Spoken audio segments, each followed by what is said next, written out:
Bismillahi makasatin jalqabanni amma alhamdulillahi faru rabbi alama sallallahu alaihi wasallam irratti hajiratu nabi jala nama alif sahabota naki hawina hunda ilman nama gara qophii teenya achi tarkaanfanne amma.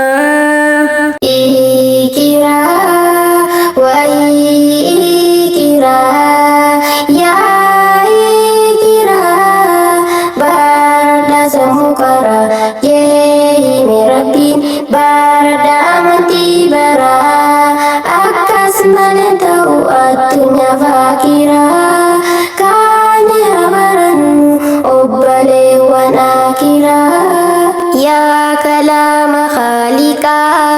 esatan sirramaka situ adanuf basa kara jubbu fi haqa doa qalbi nama ya Quran khalika ya Quran rabbi ati balika qalbi ya Quran qabate ni argatta jannatain kamne gabbi tantin kamne gabbi kan sirra makayamiyu adabbi kane habarannu Qur'an rabbi adim si barnota kallati milkiti kan barati ikatadambari barjirun islama barnota tihajamti kaiti baradu warragiyan keti madarasi dalana bekum sake sajra kaiti baradu armarra yodifte tese sababahin kabdu akira kanafin sitti lallabe obbolewan akira ikira wa ikira ya ikira barada samukara yehi merapi barada amati bara akas manatau atunya fakira kanya hamaran obbalewan akira ilmi barachun hundarra jala tokkotin kita tu hubadda ilala jireenya bade ilmi tu yala kana ta'u qaba kayyo muslimtoota nutis baranne haatan akka sahaabota kana ta'u qaba kayyo muslimtoota nutis baranne haatan akka sahaabota karoominni addunyaa jalqaba islaamarra madda kan dooni tolche bishaan yaabbate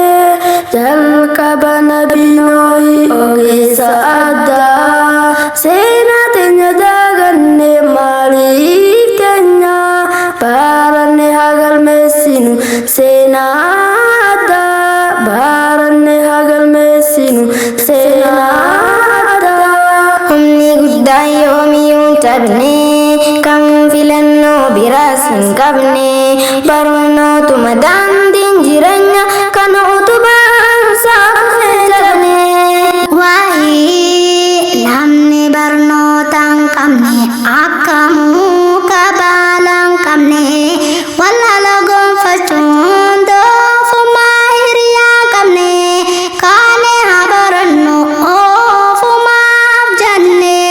kaane haa barannu oofumaaf jenne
keenya yoo du'ellee hojiin isaa hin duutu